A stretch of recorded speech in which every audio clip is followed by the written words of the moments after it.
Hi friends, welcome back to our channel Hexcent Private Limited. So, നമ്മൾ ഇന്ന് discuss ചെയ്യാനായിട്ട് പോകുന്നത് ഓപ്പറേറ്റേഴ്സ് എന്ന സെക്ഷനിലെ അസൈൻമെന്റ് ഓപ്പറേറ്റേഴ്സിനെ പറ്റിയാണ്. അപ്പോൾ ഏതൊക്കെയാണ് അസൈൻമെന്റ് ഓപ്പറേറ്റേഴ്സ്, നിങ്ങൾ എന്തിനാണ് ഇത് യൂസ് ചെയ്യുന്നത്, എങ്ങനെയാണ് അതിന്റെ ഓപ്പറേഷൻസ് എന്നൊക്കെ ഉള്ള കാര്യങ്ങൾ നമുക്കിപ്പോൾ ഡിസ്കസ് ചെയ്യാം. അപ്പോൾ അസൈൻമെന്റ് ഓപ്പറേറ്റർ എന്ന് പറഞ്ഞാൽ ഒരു വേരിയബിളിലേക്ക് വാല്യൂവിനെ അസൈൻ ചെയ്യാൻ വേണ്ടിയിട്ട് യൂസ് ചെയ്യുന്ന ഓപ്പറേറ്റേഴ്സ് ആണ് അസൈൻമെന്റ് ഓപ്പറേറ്റേഴ്സ് എന്ന് പറയുന്നത്. അത് കുറച്ച് ടൈപ്പ് ഓഫ് അസൈൻമെന്റ് ഓപ്പറേറ്റേഴ്സ് ഉണ്ട്. നമുക്കത് ഏതൊക്കെയാണെന്ന് നമുക്ക് നോക്കാം. ഫസ്റ്റ് വൺ എന്ന് പറയുന്നത് അസൈൻ എന്ന് പറയുന്ന ഓപ്പറേറ്റർ ആണ്. അതിന് വേണ്ടിയിട്ട് നമ്മൾ യൂസ് ചെയ്യുന്ന സിമ്പിൾ എന്ന് പറയുന്നത് ഈക്വൽ സൈൻ ആണ്. നമുക്കൊക്കെ അറിയാവുന്ന പോലെ, അതായത് ഒരു വേരിയബിളിലേക്ക് അതിനൊരു വാല്യൂവിനെ അസൈൻ ചെയ്ത് കൊടുക്കാൻ വേണ്ടിയിട്ടാണ് നമ്മൾ അത് യൂസ് ചെയ്യുന്നത്. ഒരു example കാണിക്കുകയാണെങ്കിൽ var x is equal to 10 എന്ന് കൊടുക്കുന്നു. എന്നിട്ട് നമുക്ക് ഈ ഒരു 10ന്റെ വാല്യൂവിനെ പ്രിന്റ് ചെയ്യിപ്പിച്ച് നോക്കാം. 10ന്റെ വാല്യൂവിനെ നമ്മൾ പ്രിന്റ് ചെയ്യിപ്പിക്കുമ്പോൾ നമുക്ക് എക്സിലേക്ക് നമ്മൾ അസൈൻ ചെയ്തിട്ടുള്ള 10 എന്നുള്ള വാല്യൂ നമുക്കിവിടെ കിട്ടും. ഓക്കെ, ഇതാണ് അസൈൻ ഓപ്പറേറ്റർ എന്ന് പറയുന്നത്. ഇനി അടുത്തതായിട്ട് നമുക്ക് നോക്കാനുള്ളതെന്ന് പറഞ്ഞാൽ ആഡ് ആൻഡ് അസൈൻ എന്ന് പറഞ്ഞിട്ടുള്ള ഒരു ഓപ്പറേറ്റർ ആണ്. ആഡ് ആൻഡ് അസൈൻ, ഇതിനു വേണ്ടി നമ്മൾ യൂസ് ചെയ്യുന്ന ഓപ്പറേറ്റർ എന്ന് പറയുന്നത് പ്ലസ് ഈക്വൽസ് എന്നുള്ള സൈൻ ആണ്. പ്ലസ് ഈക്വൽ എന്നുള്ള സിമ്പിൾ ആണ് നമ്മൾ അതിന് വേണ്ടിയിട്ട് യൂസ് ചെയ്യുന്നത്.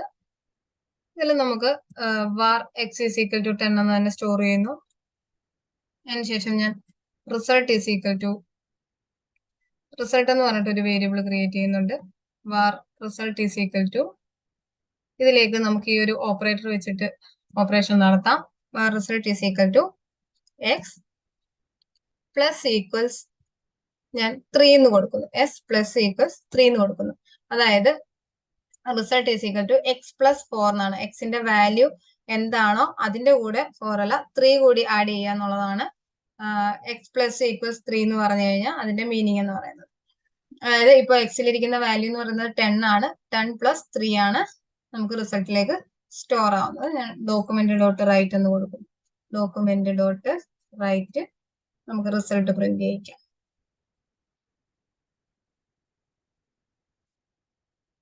ഇപ്പൊ നമുക്ക് കിട്ടേണ്ട ആൻസർ എന്ന് പറയുന്നത് result is equal to 10 plus 3 is equal to എത്രയാണോ അതാണ് കിട്ടുന്നത്. നമുക്ക് 13 കിട്ടിയിട്ടുണ്ട്. ഇതാണ് ആഡ് ആൻഡ് അസൈൻ എന്നുള്ള ഓപ്പറേറ്റർ കൊണ്ട് ഉദ്ദേശിക്കുന്നത്. അടുത്തത് സബ്ട്രാക്ട് ആൻഡ് അസൈൻ ആണ്. സബ്ട്രാക്ട് ആൻഡ് അസൈൻ, അതിന് വേണ്ടിയിട്ട് യൂസ് ചെയ്യുന്ന സിമ്പിൾ എന്ന് പറയുന്നത് മൈനസ് ഈക്വൽ ആണ്. മൈനസ് ഈക്വൽ, നമുക്ക് ഈ ഒരു കോഡ് തന്നെ ഇവിടുന്ന് കോപ്പി ചെയ്യാം. സോറി, ഒരു ഈക്വൽ സൈനേ ഉള്ളൂ. നമുക്കത് ഇവിടെ ഒന്ന് പേസ്റ്റ് ചെയ്ത് കൊടുക്കാം. ഞാൻ ഇതിനെ ഒന്ന് കമന്റ് ചെയ്യുന്നുണ്ട്. ഇവിടെ പ്ലസ് മാറ്റി മൈനസ് ആക്കാൻ നമുക്ക് മൈനസ് ഈക്വൽസ് 3 എന്നാണ്. എന്ന് വെച്ച് കഴിഞ്ഞാൽ result is equal to X minus 3 എത്രയാണോ അതിന്റെ വാല്യൂ ആണ് റിസൾട്ടിലേക്ക് സ്റ്റോർ ചെയ്യേണ്ടത്. അതായത് 10ൽ നിന്നും 3യെ മൈനസ് ചെയ്യണം. 7 കിട്ടിയിട്ടുണ്ട്. അടുത്തതെന്ന് പറയുന്നത് മൾട്ടിപ്ലൈ ആൻഡ് അസൈൻ എന്നുള്ള ഓപ്പറേറ്റർ ആണ്. അസൈൻമെന്റ് ഓപ്പറേറ്റർ ആണ്. Multiply and assign, multiply and assign എന്നുള്ള ഓപ്പറേറ്റർ ആണ്. അതിന് വേണ്ടിയിട്ട് യൂസ് ചെയ്യുന്നത് സ്റ്റാർ ഈക്വൽ ആണ്. നമുക്ക് ഇത് തന്നെ യൂസ് ചെയ്യാം. അതിലേക്ക് ഞാൻ പ്ലസ് മാറ്റിയിട്ട് അവിടെ സ്റ്റാർ സൈൻ കൊടുക്കുന്നു. അതിന്റെ മീനിങ് എന്ന് പറയുന്നത് എക്സ് ഇൻറ്റു 3 എന്നാണ് വരേണ്ടത്. അതായത് എക്സിലിരിക്കുന്ന വാല്യൂ എന്താണോ അതിന്റെ കൂടെ 3 കൂടി മൾട്ടിപ്ലൈ ചെയ്ത് വരിക. നമുക്ക് നോക്കാം. 10 ഇൻറ്റു 3 13 കിട്ടിയിട്ടുണ്ട്. ഓക്കെ, അടുത്തതെന്ന് പറയുന്നത് ഡിവൈഡ് ആൻഡ് അസൈൻ എന്നുള്ളതാണ്. Divide and assign, divide and assign, divide ചെയ്തിട്ട് അതിലേക്ക് അസൈൻ ചെയ്യുക എന്നാണ് മീൻ ചെയ്യുന്നത്. ഇവിടെ നമുക്ക് ഈ ഒരു പ്ലസ് സൈൻ മാറ്റിയിട്ട് ഞാൻ ഇതിനു വേണ്ടിയിട്ട് നമ്മൾ യൂസ് ചെയ്യുന്ന സിമ്പൽ എന്ന് പറയുന്നത് ഇതേപോലെ സ്ലാഷ് ഈക്വൽ ആണ്. അപ്പൊ ഞാൻ ഈ ഒരു പ്ലസ് സൈൻ മാറ്റിയിട്ട് ഇവിടെ സ്ലാഷ് കൊടുക്കുന്നു.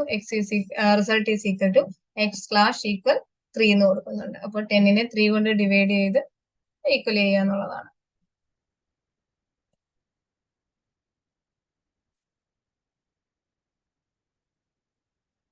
ഇതേപോലെ ഒരു പോയിന്റ് ഉള്ള ഒരു നമ്പർ കിട്ടിയിട്ടുണ്ട്. ഇതാണ് ആൻസർ വരിക. ഇതായിട്ട് നമുക്ക് നോക്കുവാണെങ്കിൽ ഞാൻ 5 എന്ന് കൊടുത്തു. കറക്റ്റ് ആയിട്ട് നമുക്ക് കാണാം. അടുത്തതായിട്ട് വരുന്നത് മോഡുലസ് ആൻഡ് അസൈൻ എന്നുള്ളതാണ്. അതായത് റിമൈൻഡർ കണ്ടുപിടിക്കുക. Modulus and assign, sorry, modulus and assign എന്നുള്ളതാണ് അടുത്തതായിട്ട് വരുന്ന അസൈൻമെന്റ് ഓപ്പറേറ്റർ. ഇതിലേക്ക് നമുക്ക് യൂസ് ചെയ്യുന്ന സിമ്പിൾ എന്ന് പറയുന്നത് മോഡുലസിന്റെ പെർസെൻറ്റേജ് ഈക്വൽ. ഇതാണ് നമ്മൾ യൂസ് ചെയ്യുന്നത്. നമുക്ക് മോഡുലസ് ഈക്വൽ കൊടുക്കുന്നു. എക്സ് മോഡ് 3 എന്നുള്ളതാണ് നമുക്ക് കിട്ടാൻ പോകുന്നത്. 1 കിട്ടിയിട്ടുണ്ട്. അപ്പോൾ റിമൈൻഡർ എന്ന് പറയുന്നത് 10/3യുടെ റിമൈൻഡർ എന്ന് പറയുന്നത് 1 ആണ്. അല്ലെങ്കിൽ 10 മോഡ് 3 എന്ന് പറയുന്നത് 1 ആണ്. അപ്പം ഇത്രയാണ് മെയിൻ ആയിട്ടുള്ള അസൈൻമെന്റ് ഓപ്പറേറ്റേഴ്സ് വരുന്നത്. ഫസ്റ്റ് വൺ എന്ന് പറയുന്നത് അസൈൻ ഓപ്പറേറ്റർ, അതിനുശേഷം ആഡ് ആൻഡ് അസൈൻ ഓപ്പറേറ്റർ, അതായത് ആഡ് ചെയ്തിട്ട് വാല്യൂനെ അസൈൻ ചെയ്യുക. അടുത്തത് സബ്ട്രാക്ട് ആൻഡ് അസൈൻ, സബ്ട്രാക്ട് ചെയ്തിട്ട് അസൈൻ ചെയ്യുന്നു. Divide and assign, multiply and assign, അതേപോലെ തന്നെ ഡിവൈഡ് ആൻഡ് അസൈൻ, അതേപോലെ മോഡുലസ് ആൻഡ് അസൈൻ. ഇത്രയാണ് ജാവാസ്ക്രിപ്റ്റിൽ നമ്മൾ മെയിൻ ആയിട്ട് യൂസ് ചെയ്യുന്ന അസൈൻമെന്റ് ഓപ്പറേറ്റേഴ്സ് എന്ന് പറയുന്നത്.